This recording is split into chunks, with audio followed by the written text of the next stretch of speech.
We've drunk the soup and eaten the fish and chips and the English salad.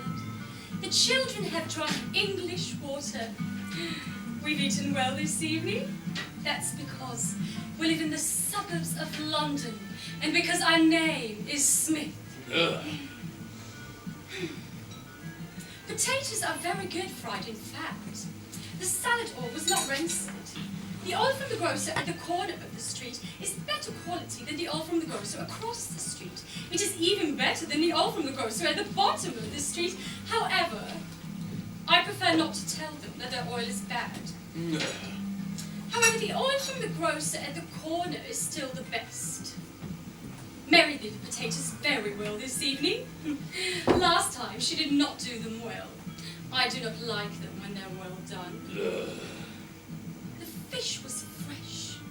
It made my mouth water. I had 2 helpings. No, 3 helpings. You also had 3 helpings. However, the 3rd time, you took less than the first 2 times. While as for me, I took a great deal more. I eat better than you this evening. Why is that? Usually it is you who eats more. It is not appetite you lack. But still, the soup was perhaps a little too salt. It was saltier than you. It also had too many leeks and not enough onions. I regret I didn't advise Mary to add some aniseed stars. The next time, I'll know better. Our little boy wanted to drink some beer at table. Did you notice how he stared at the bottle? But I poured some water from the jug into his glass. He was thirsty, and he drank it.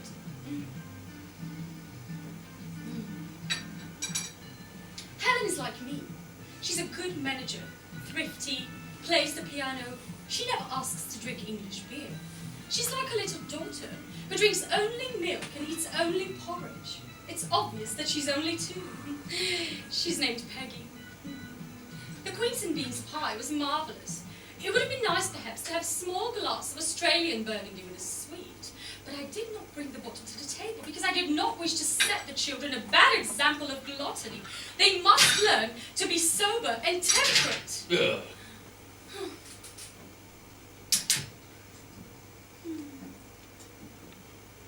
Mrs. Parker knows a Romanian grocer by the name of Popescu Rosenfeld, who's just come from Constantinople. He's a great specialist in yogurt. He has a diploma from the School of Yogurt Making in Adrianople. Tomorrow, I shall buy a large pot of native Romanian yogurt from him.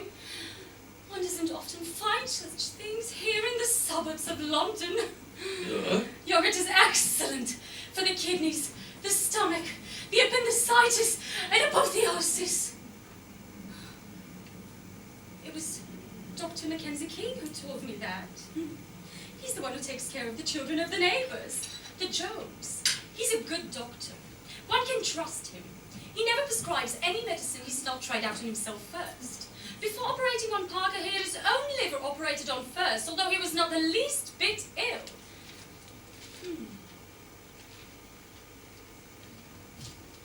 But how is it that the doctor pulled through while Parker died? Because the operation was successful in the doctor's case, and it wasn't on Parker's. And Mackenzie is not a good doctor. The operation should have succeeded with both of them, or else both should have died. Why? A conscientious doctor must die with his patient if they can't get well together. The captain of a ship goes down with his ship into the briny deep. He does not survive alone. I never thought of that. One cannot compare a patient with a ship. And why not? A ship has its diseases too. Moreover, your captain is as hale as a ship. That's why he should have perished at the same time as his patient, like the captain and his ship.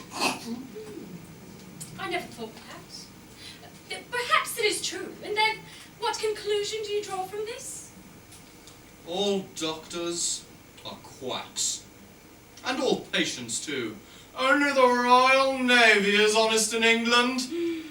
But not sailors. Naturally.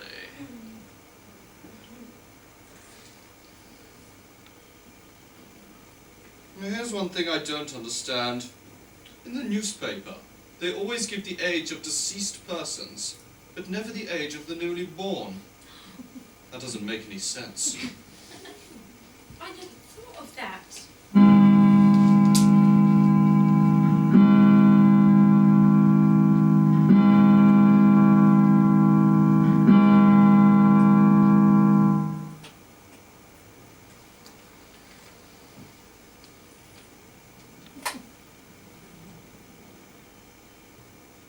It says here that Bobby Watson died.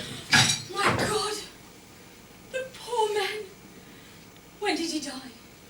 Why do you pretend to be astonished? You know very well he's been dead these past 2 years. Surely you remember we attended his funeral 1.5 years ago. Yes, of course I remember. I remembered it right away, but I don't understand why you yourself were so surprised to see it in the paper. I didn't see it in the paper. It's been 3 years since his death was announced. I remembered it through an association of ideas. What a pity. He was so well preserved. He was the handsomest corpse in Great Britain. He didn't look his age. Poor Bobby. He'd been dead nearly 4 years, and yet he was still warm. A veritable living corpse. And how cheerful he was. Poor Bobby. Which poor Bobby do you mean? It is his wife that I mean. She's called Bobby too. Bobby Watson. Since they both had the same name, you could never tell one from another when you saw them together. It was only after his death that you could really tell which was which. And there are still people today who confuse her with the deceased and offer their condolences to him. Do you know her?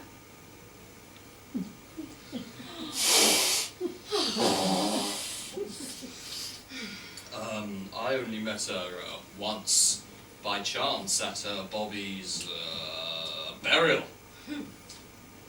I've never seen her. Is she pretty? She has regular features, and yet one can't say that she is pretty. She's a little too big and stout. Her features are not regular, and yet one can say that she is very pretty. She's a little too small and thin. She's a voice teacher.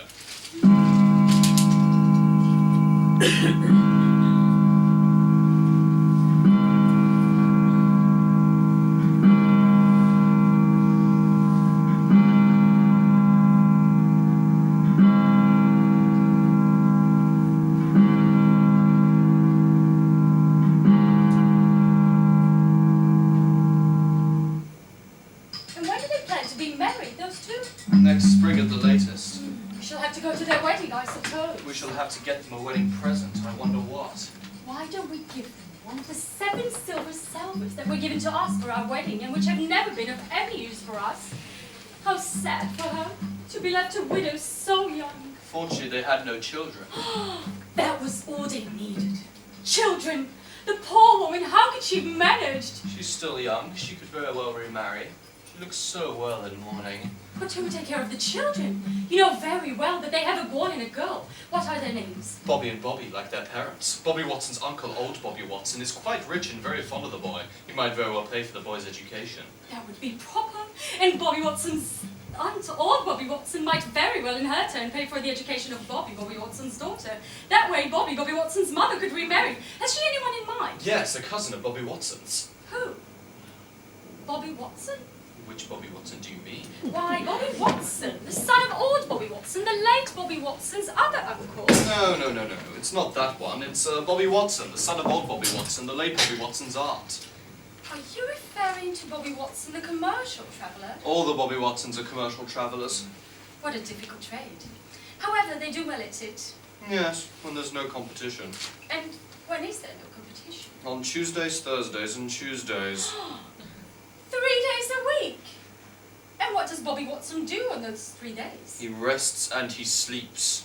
But why doesn't Bobby Watson work those 3 days if there's no competition? I don't know everything. I can't answer only idiotic questions. Are you trying to humiliate me? You know very well that I'm not. Men are all alike!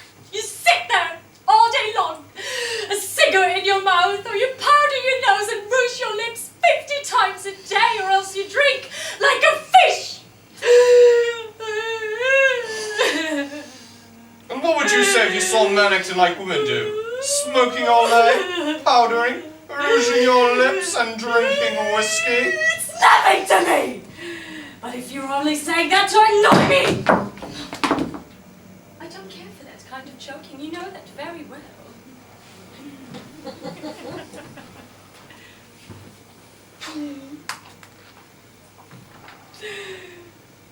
Oh, my little ducky daddles, what a little spitfire you are! You know I only meant that as a joke. Yes, I did. What a ridiculous pair of old lovers we are. Come, let's go to bed and go bye-byes.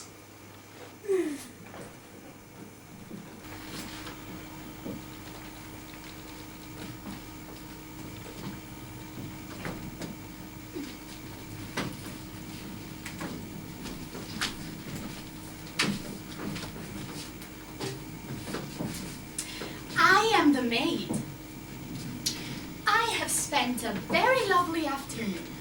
I went to the cinema with a man and watched a movie with some women. Then after the cinema we went to drink some brandy and milk.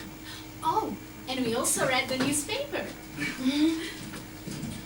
I hope that you spent a pleasant afternoon, that you went to the cinema with a man, and that you drank some brandy and milk. And the newspaper.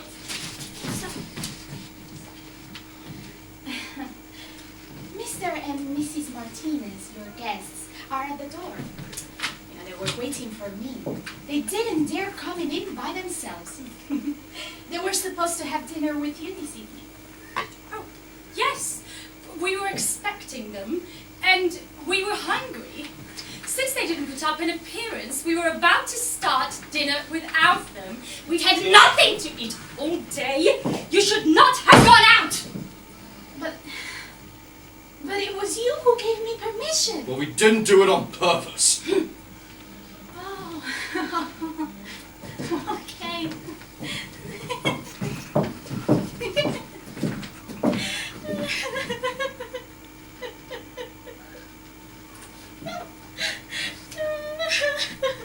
I bought me a chamber pot. Dear Mary, please go and open the door for Mr. and Mrs. Martinez and ask them to step in. We will change quickly. Perfect.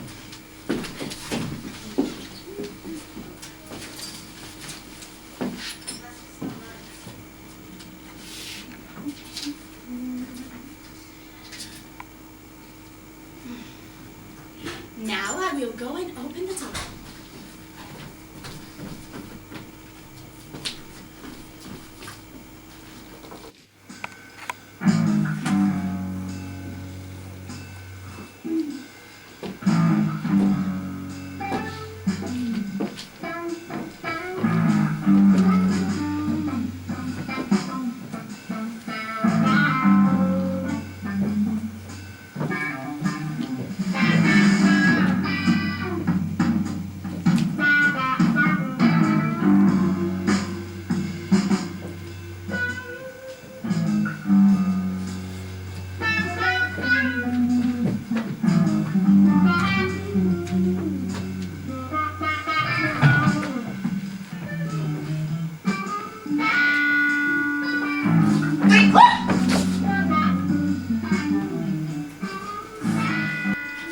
Excuse me, madam, but it seems to me, unless I'm mistaken, that I met you somewhere before? I do say it seems to me like I met you somewhere before. Was it by any chance at Madrid that I got a glimpse of you, madam? That is very possible. I am originally from the city of Madrid, but I do not have a good memory, sir. I cannot say whether it was there that I got a glimpse of you or not. Good God! How curious it is! I too am originally from the city of Madrid, madam. That is curious. Isn't that curious? Only I, madam, I left the city of Madrid about 5 weeks ago. That is curious. Isn't that curious? Only I, madam, I left the city of Madrid about 5 weeks ago. Madam, I took the 8:30 morning train, which arrived London 4:45. That is curious. How very bizarre. What a coincidence. I took the same train, sir. I too. How curious it is! What a coincidence! Perhaps it was on the train that I saw you, madam. It is indeed possible. That is not at all unlikely. It is plausible. And after all, why not? But I do not believe that I recall it, my dear sir. I traveled second class. There is no second class in England, but I always traveled second class. That is curious. How very, sir, and what a coincidence. I do, sir. I travel second class. How curious it is. And what a coincidence. Perhaps we have met in second class. It is indeed possible after all, but I do not believe that I recall it, my dear sir. My seat was in coach number 8, compartment number 6, my dear lady. Oh, how curious it is and how bizarre. My seat was also on coach number 8, compartment number 6, my dear sir. How curious it is. And what a coincidence. Perhaps we have met in compartment number 6, my dear lady. Oh, it is indeed possible after all, but I do not recall it, my dear sir. To tell the truth, my dear lady, I do not remember it either. However, it is very possible that we caught a glimpse of each other there. And as I think of it, it seems to me even very likely. Oh, truly, of course. Truly, sir. I had seat number 3 next to the window, my dear lady. Oh, Dios mío, how curious and bizarre. I had seat number 6 next to the window across from you, my dear sir. How curious it is. And what a coincidence. Then, madame, we were seated facing each other. It was perhaps then that we must have seen each other. How curious it is. It is indeed possible, but I do not remember very well, my dear sir. To tell the truth, my dear lady, I do not remember either. However, it is very possible that we caught a glimpse of each other. It is true, but I'm not at all sure of it, sir. Were you not the lady who asked me to place her suitcase in the luggage rack, who thanked me and gave me permission to smoke, my dear lady? But of course, that must have been I. How curious it is. How curious it is. Oh, what a coincidence. Well then. Perhaps it was there that we came to know each other, madame? How curious it is. It is indeed possible after all, but I do not believe that I recall it, my dear sir. Nor do I, madame. Since coming to London, I have resided in Bromfield Street, my dear lady. How curious it is. I too, since coming to London, I reside in Brookfield Street. My dear sir. How curious it is. How curious it is, and what a coincidence. Perhaps we have met in Bromfield Street, my dear lady. How curious it is. It is indeed possible after all, but I do not believe that I recall. I reside in number 19, my dear lady. How curious it is. I also resided in number 19. Well then. Perhaps we have met in that house, my dear lady. How curious it is. It is indeed possible after all. But I do not believe that I recall it, my dear sir. My flat was in the 5th floor, number 8, my dear lady. Oh, madre mía. How curious and bizarre. I also reside in the 5th floor on flat number 8, my dear sir. Meow. How curious it is. How curious it is. And bizarre. You know, madam, in my bedroom, there is a bed. And it is covered for a green eiderdown. This room with the bed and the green eiderdown is in the end of the corridor between the WC and the bookcase, my dear lady. What a coincidence. Madre mia, what a coincidence. My room also have a bed with a green eiderdown. And it's also at the end of the corridor between the bookshelf and the WC. Oh my dear. How curious it is. Strange. My dear lady, them, we live in the same room. And we sleep in the same bed. It was perhaps there that we have seen each other. Curious it is. I, It is indeed possible that we have met there. yeah. Probably even last night. But I do not believe that I recall it, my dear. Oh, yeah. Yeah. I have a little girl. My little daughter. She lives with me, madam. She's 2 years old.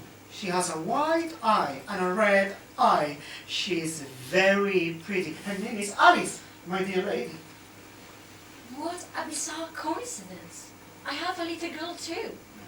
Yes, she's 2 years old, she's very pretty, she has a white eye and a red eye.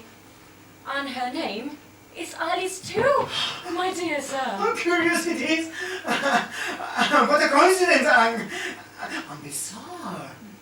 Perhaps they are the same. It is indeed possible after all. Then, madam, I believe that there can be no doubt about it. We have seen each other before. And you are my own wife. Isabel! Isabel! I have found you again, coño! Ramón,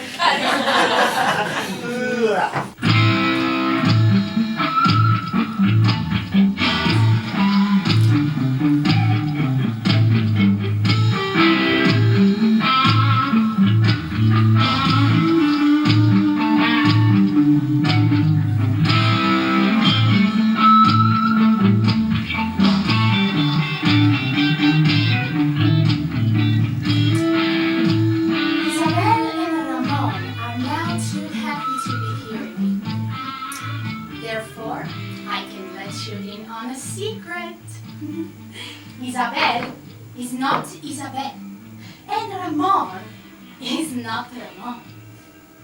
And in here is the proof. The child that Ramon spoke of is not Isabel's daughter.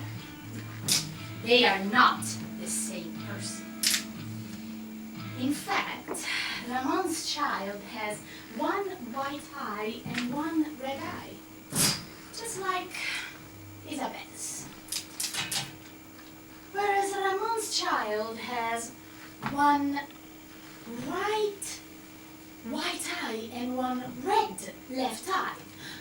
And instead, Isabel's daughter has one white left eye and one red eye.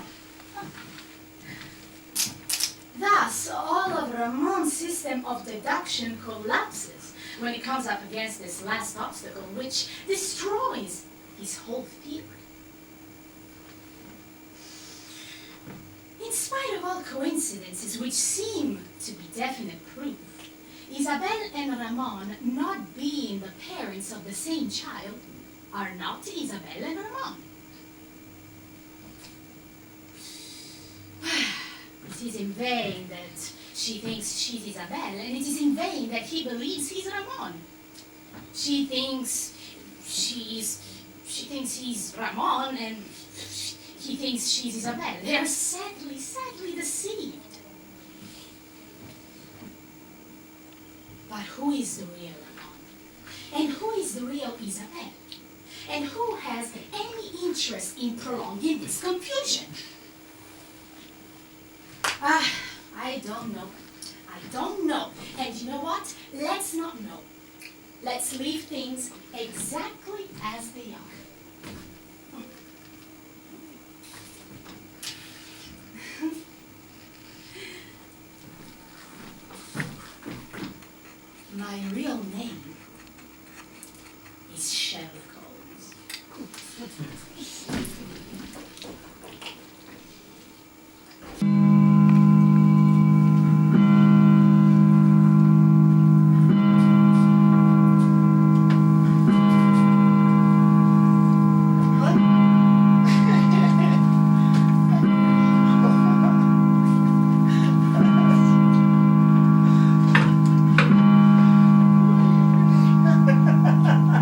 Darling, let's forget everything that has not passed between us.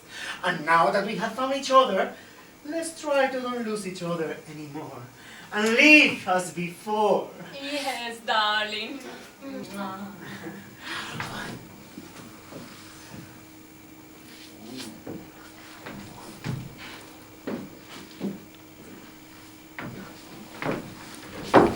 Good evening, dear friends. Please forgive us for having made you wait so long. We thought that we should extend you to the courtesy to which you are entitled. And as soon as we learned that you were kind enough to give us the pleasure of coming to see us without prior notice, we hurried to dress for the occasion. We've had nothing to eat all day, and we waited 4 whole hours for you. Why have you come so late? Hmm?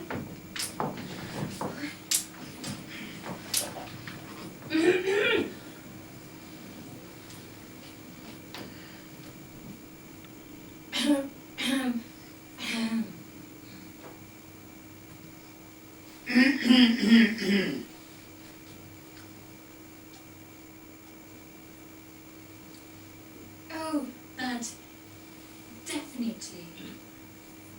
We all have colds. Nevertheless, it's not chilly. There's no draught. No, fortunately. Oh dear. Oh dear. Oh dear. Don't you feel well? No, he's wet his pants. Oh, sir, at your age, you should. The heart is ageless. That's true. So they say. They also say the opposite. The truth lies somewhere between the two. That's true.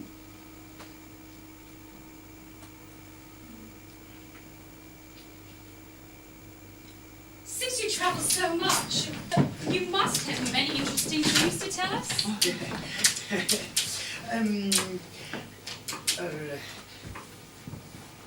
Tell us, darling, what you have seen today.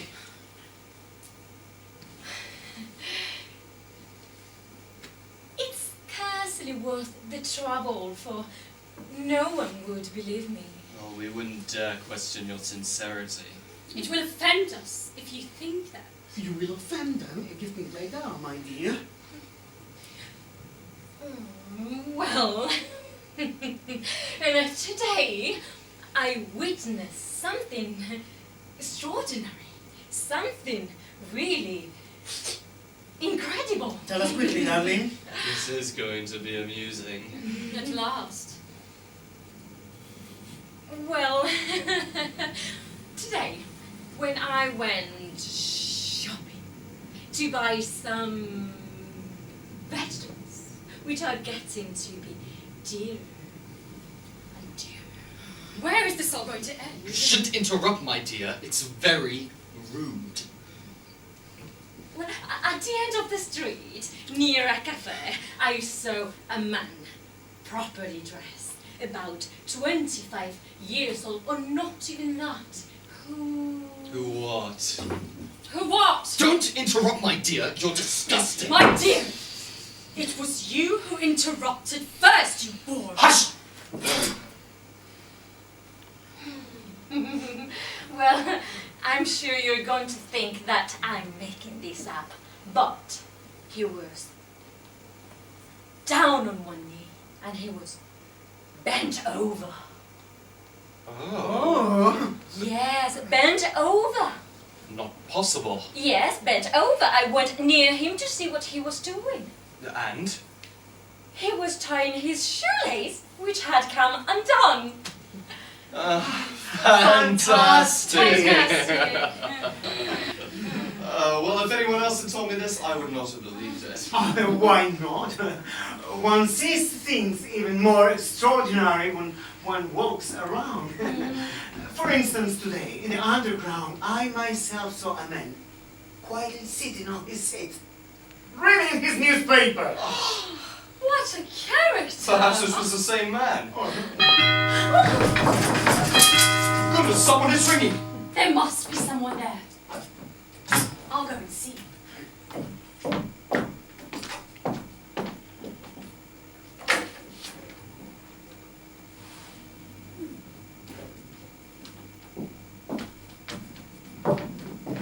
No one. I'll give you another example. Goodness, someone is ringing. There must be someone there. I'll go and see.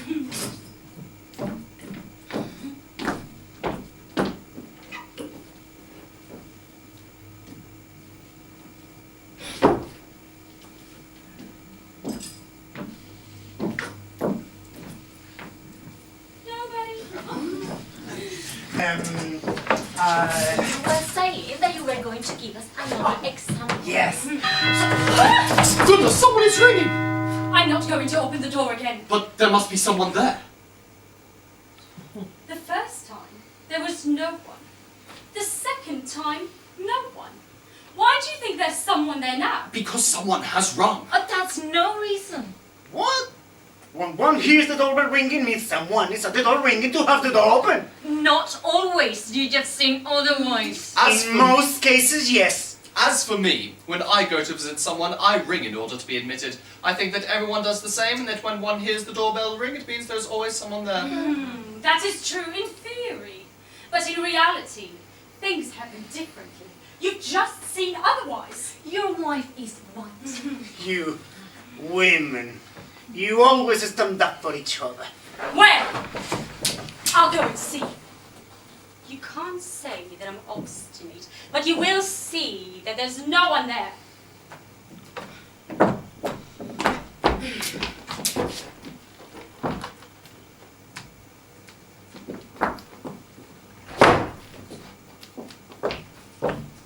You see, there's no one there. Always men who always think they're right and who are always wrong. Goodness, someone is ringing! There must be someone there. I'm not going to open the door again. You've seen that it was useless. Experience teaches us that when one hears the doorbell rings, that's because there's never anyone there. Never. That's not entirely accurate. In fact, it's false. When one hears the doorbell ring, it means there is always someone there. He won't admit he's wrong. Husband is very obstinate too. There must be someone there. That's not impossible. No. Yes! I tell you no. In any case, if you wish to know, go and look yourself. I'll...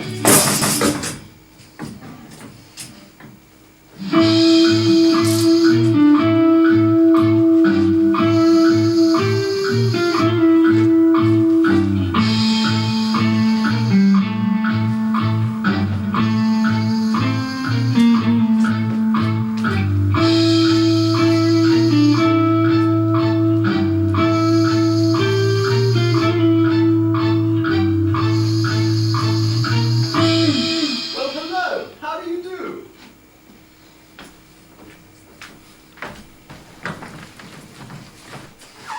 It's the fire chief.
Ladies and gentlemen, good evening, Mrs. Smith. You appear to be angry. You see, my wife is a little chagrined at having been proven wrong. There's been an argument between Mr. and Mrs. Smith, Miss Fireshift. This is no business of yours! I beg you not to involve outsiders in our family arguments. My dear, this is not so serious. The fire chief is an old friend of the family. Her mother courted me when I was young, and I knew her father. I promised him my daughter's hand in marriage, if I ever had one, and he died waiting. That's neither his fault nor yours. Well then, what is it all about? My husband was claiming that every time... No, it was you who was claiming! Yes, it was she. No, it was he! Don't get excited. You tell me, Mrs. Smith. Well, it is difficult for me to speak openly to you, but a firewoman is also a confessor. Well then, We were arguing because my husband said that each time the doorbell rings, that's because there's never anyone there. That's plausible. And I was saying that each time the doorbell rings, there's never anyone there. It might seem strange. But it has been proved, not by theoretical demonstrations, but by facts. That is false. Since the fire chief is here, she rang the bell, I opened the door, and there she was. When? But just now? Yes, but it was only when you heard the doorbell ring the fourth time that there was someone there. And the fourth time does not count. Never. It's just the first 3 times that count. Miss Fire Chief, permit me in my turn to ask you several questions. go right ahead. When I opened the door, it was really you who rang the bell? Yes, it was I. You were at the door and you rang in order to be admitted. I do not deny it. You see? I was right. When one hears the doorbell ring, it always means there is someone there. You certainly cannot say the fire chief is not someone. Certainly not. I was speaking of only the first 3 times, since the fourth time does not count. And when the doorbell rang the first time, was it you? No, it was not I. You see, the doorbell rang and there was no one there. Perhaps it was someone else. Yes, were you standing at the door for a long time? 3/4 of an hour. And you saw no one? No one, I am sure of it. And did you hear the doorbell when it rang the second time? Yes, I did. And it was not I, and there was still no one there. Victory! I was right! Not so fast. What were you doing at the door? Nothing, I was just standing there. I was thinking of many things.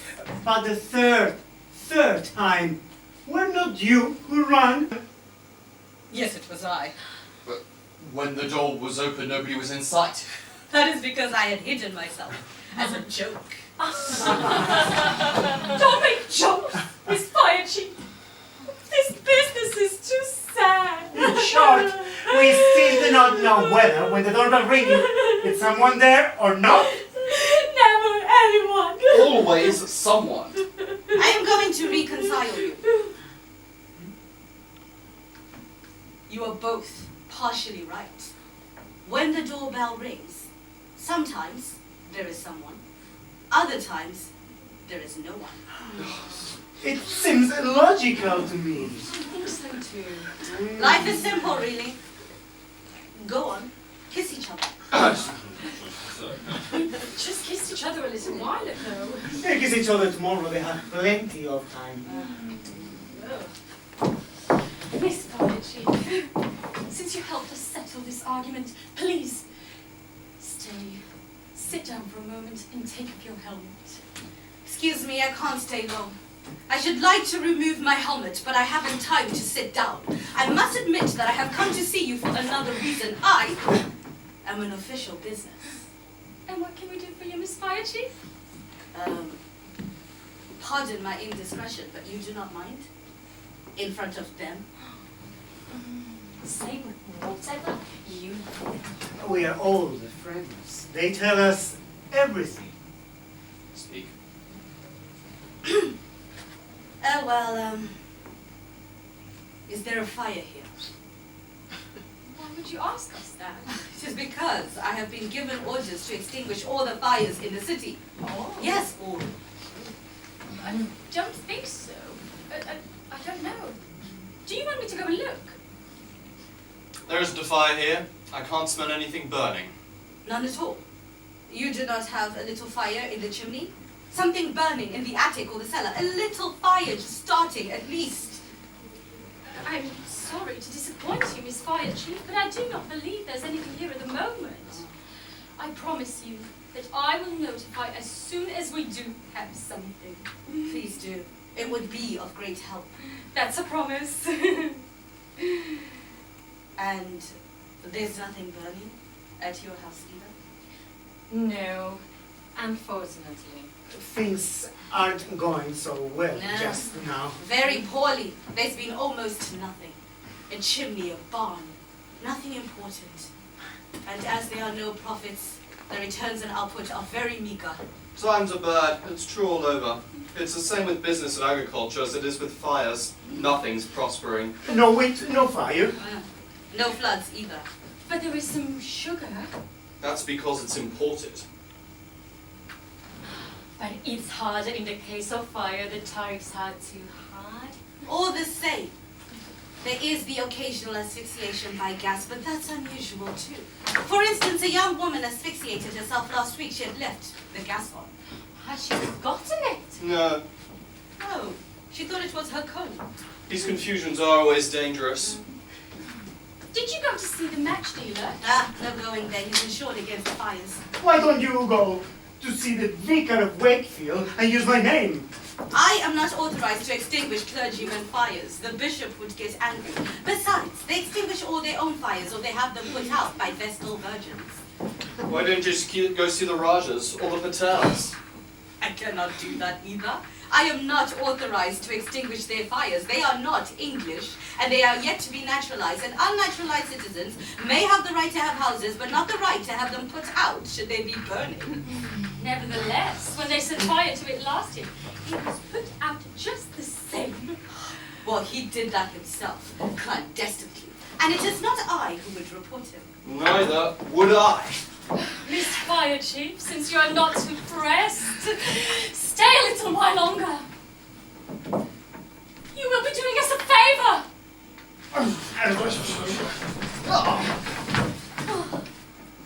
Shall I tell you some stories? Oh yes, by all means. How charming of you.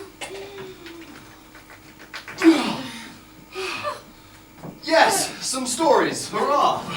And what is even more interesting is that a firewoman's stories are always true because they're based on experience. Yes, very true. I speak from my own experience. Truth and nothing but the truth. No fiction. That's right. Truth is never found in books, only in life. Well, begin. Be quiet, she's beginning. Yeah, but don't look at me this way. You embarrass me. You know that I am shy.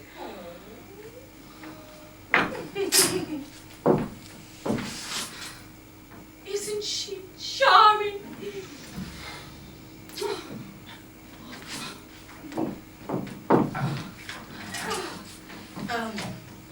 Well then, I am going to begin. But promise me you will not listen. If we don't listen to you, we won't hear you. I had not thought of that.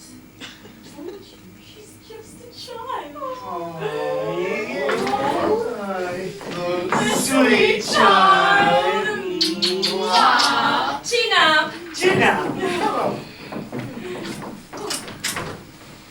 Well then, the dog and the cow, an experimental fable. Once upon a time, another cow asked another dog, "Why have you not swallowed your trunk?" "Pardon me," replied the dog. "It is because I thought I was an elephant." What's the moral? Oh, that's for you to find out. She's right. Tell us another. A young calf had eaten too much ground glass. As a result, it was obliged to give birth. It brought forth a cow into the world. But as the calf was male, But he could not call the cow Mama, nor could he call him Papa, for he was too little. The calf was then obliged to get married, and the registry office carried out all the details completely a la mode. À la mode de camp. Like I've try. heard that one before. That was in all the papers. It happened not too far from our house. I'll tell you another. The cock. Once upon a time, the cock tried to play the dog, but had no luck, for everyone recognized him right away. On the other hand, the dog that wished to play the cock was never recognized. I'll tell you one.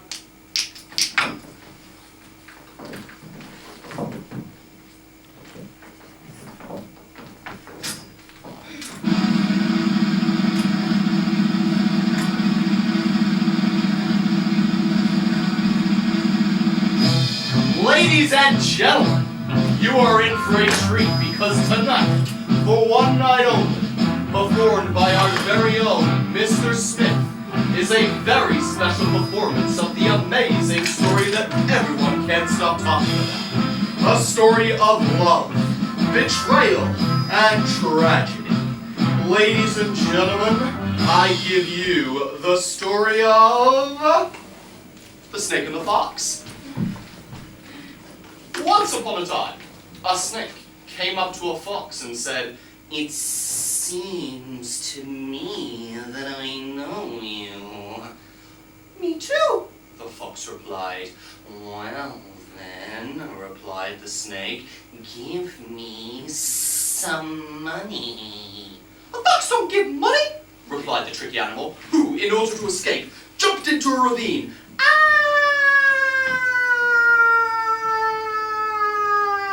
Full of strawberries and chicken honey. But the snake was there waiting for her with a Mephistophelian laugh. Nya, nya, nya, nya, nya, nya, nya, nya, nya, nya, nya. But the fox was there waiting for her. She then pulled out a knife, screaming, "I'm going to teach you how to live!" Then she took flight. Whoosh, turning her back. But the snake was quicker. With a well-chosen blow of his fist, he struck the middle of his forehead. "Ah, my forehead!" shattering it into 1,000 pieces. "No!" "I gotcha." And as she fell to the ground, she cried, "No! No! 4 times no! No! No! No! No! I'm not your daughter!"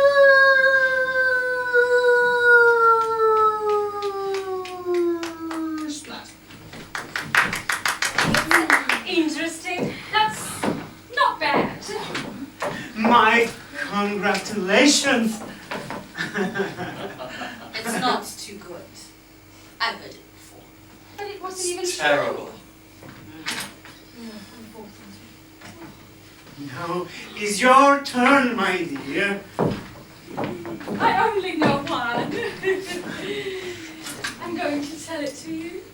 It's called The Bouquet. My wife has always been romantic. She is a true English woman. Well, here it is. Once upon a time, a fiancé gave a bouquet of flowers to his fiancée, who said, "Thanks."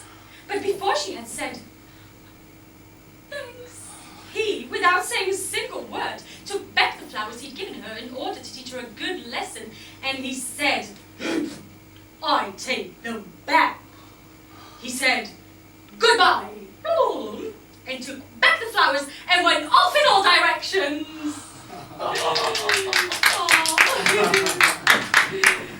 She's charming. You have a wife, Mr. Smith, of whom all world is jealous. It's true. My wife is intelligence personified. She is even more intelligent than I. In any case, she is much more feminine. Everyone says so. Tell us another. It is too late. Tell us one, anyway. I'm too tired. Please do us a favor. I beg you! No. You have a heart of ice. We are sitting in hot cold. I implore you. Righto.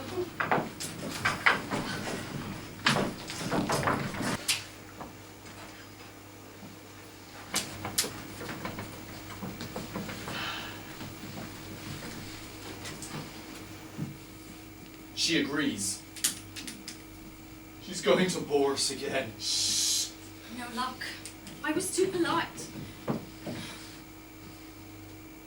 The head court.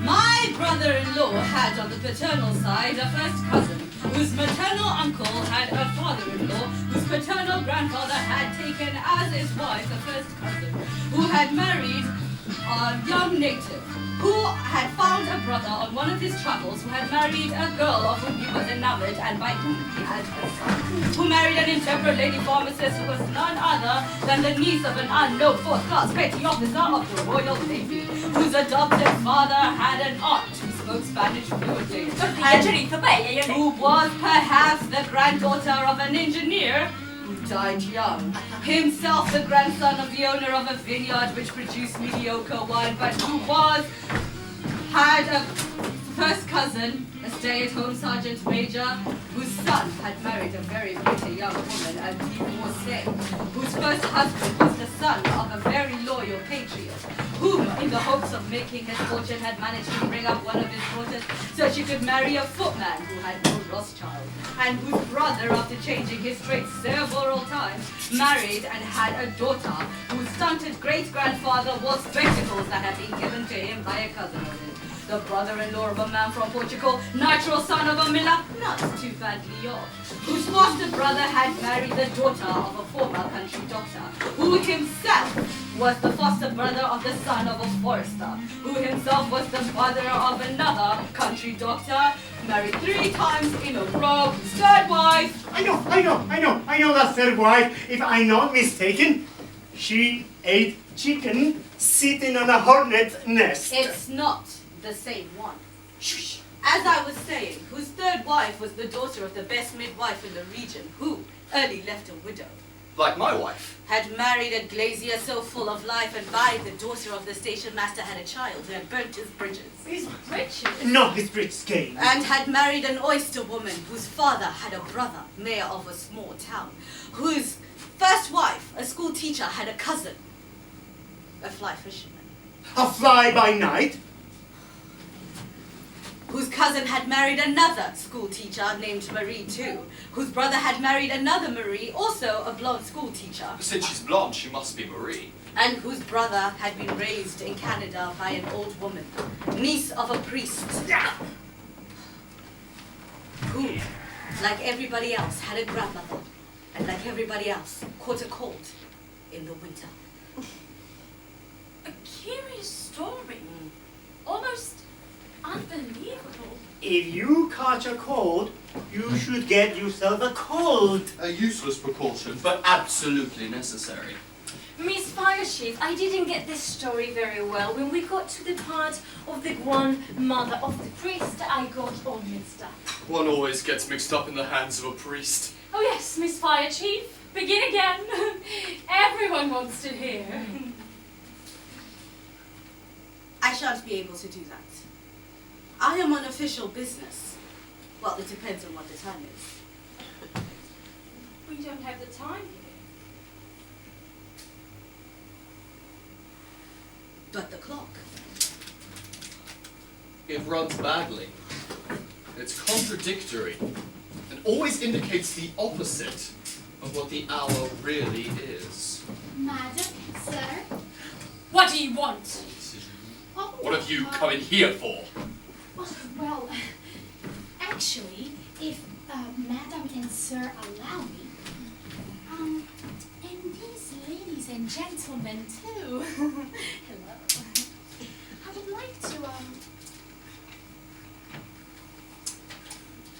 like to tell a poem myself. What did she say? I believe that our friend's maid is getting crazy. She wants to tell a story too. Like, who does she think she is?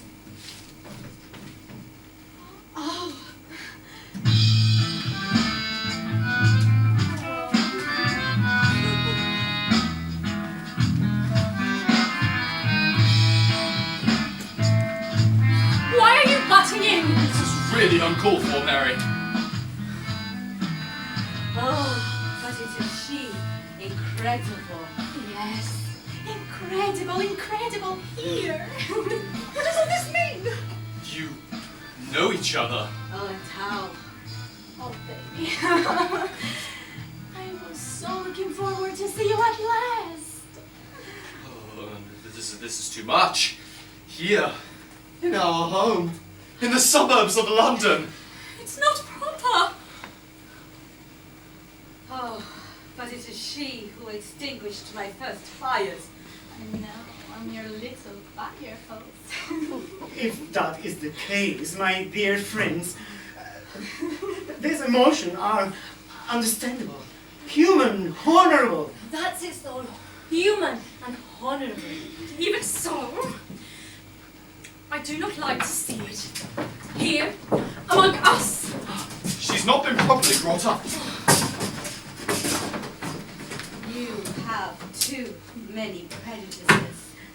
All I think it's that a maid, after all, even though it's none of my business, it's never anything but a maid.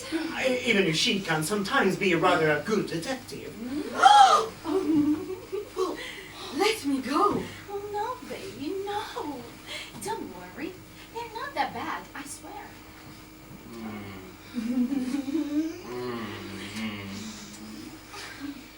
You two are very, touching. But at the same time, a little... That's exactly the word. a little exhibitionistic. There is a native British modesty, forgive me for attempting yet again to define my thoughts, not understood by foreigners, even by specialists like us, things to which, if I may thus express myself, of course I don't mean to refer to you. Ah! As I was going to say... Don't say anything. Okay, yes. Go, my little Marys. Go quietly to the kitchen and read your poems before the mirror. Even though I'm not a maid, I also read poems before the mirror. This morning when you looked at yourself in the mirror, you didn't see yourself. That's because I wasn't there yet. Okay, I'm going to tell a poem now. It's agreed. This poem is called The Fire, and it is for the fire chief.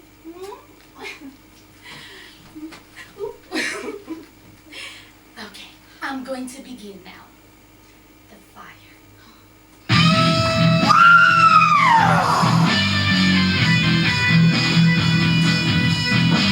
The polygons are burning in the war.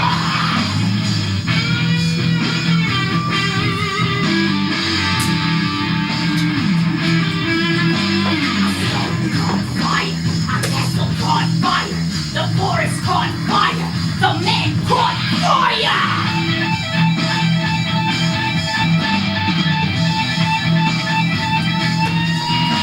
The evening caught fire, the sky caught fire, the garden caught fire, the theater caught fire!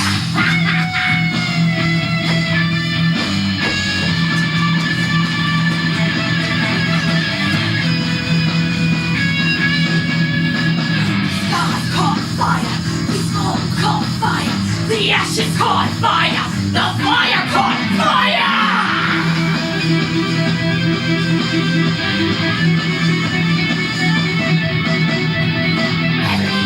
Caught fire! Caught fire! Caught fire!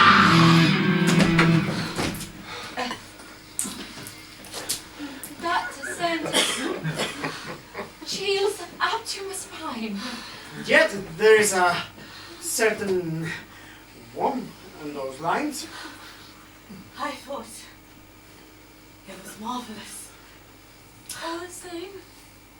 You're exaggerating. I must admit that it is all a bit subjective. But this is my perception of the world. My world. My truth. My ideal. Actually, this reminds me that I must leave. And since you do not have the time here, I must tell you that it is exactly 3/4 of an hour and 16 minutes. I am having a fire at the other end of the city, and I must hurry, even though it will be quite unimportant. What will it be? A little chimney fire? Not even that. Perhaps a straw fire.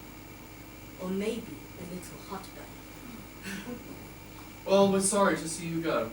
You have been very entertaining. Thanks to you, we had passed a truly Cartesian quarter of an hour.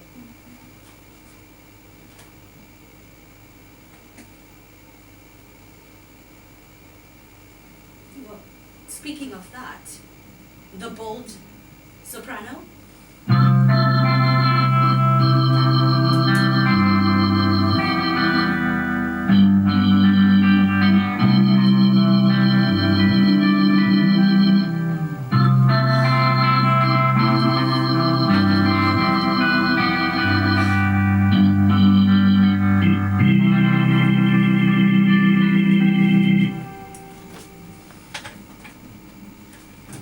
She always wears her hair in the same style. Huh. Well then, ladies and gentlemen,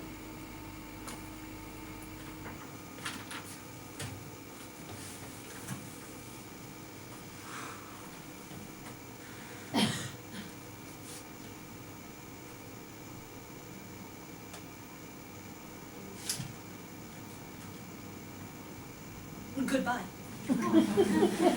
Good luck and good fire. Well, let's hope so. Good for For everybody.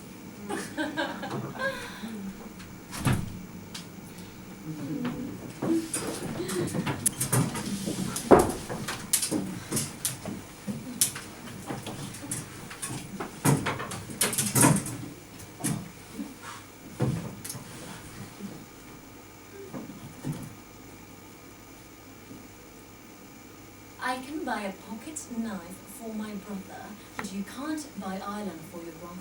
One walks on his feet, but one heats with electricity or coal. He who knocks today will have an egg tomorrow. In real life, one must look out of the window. One can sit on a chair when a chair doesn't have a One must always think of everything. When I say yes, it's only a matter of speaking. To each his own. Take a circle, caress it, and it will turn vicious. The schoolmaster teaches his pupils to read, but the cat suckles her young when they are small. Nevertheless, it was the cow that gave us tails. When I'm in the countryside, I love the solitude and the quiet. You are not old yet. Benjamin Franklin was right. You are more nervous than he. What are the 7 days of the week? Even Sunday.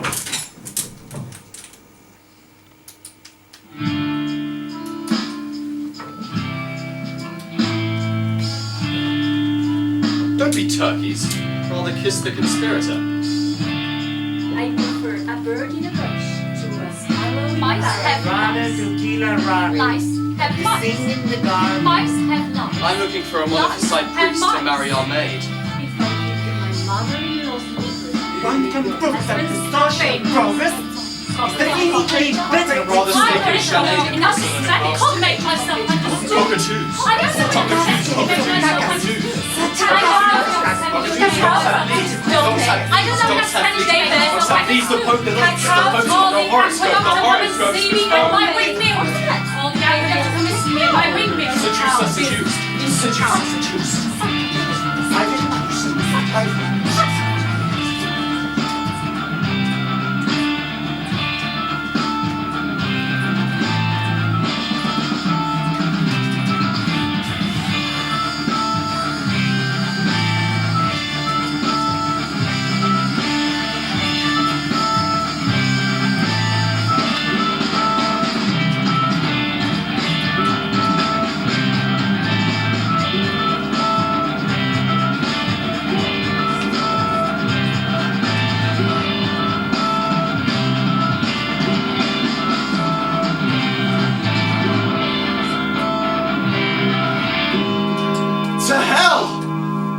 polish it.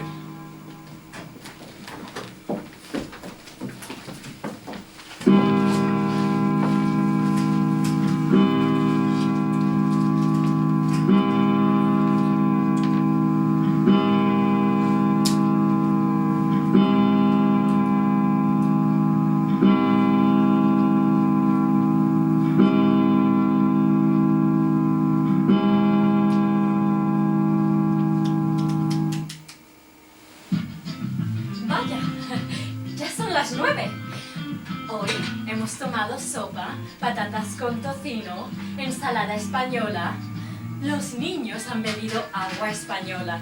Hoy hemos comido muy bien. Eso es porque vivimos a las afueras de Madrid y nos apellidamos Martínez. Las patatas con tocino estaban muy bien y el aceite de la ensalada no estaba rancio. Y el aceite de la tienda de ultramarinos de la esquina es de mucho mejor calidad que el aceite de ultramarinos de la tienda de arriba de la cuesta. Y también mejor que el aceite de ultramarinos de la calle de enfrente. Pero eso no quiere decir que el aceite de aquellos sea malo. Pero el aceite de ultramarinos de la tienda de la esquina sigue siendo el mejor.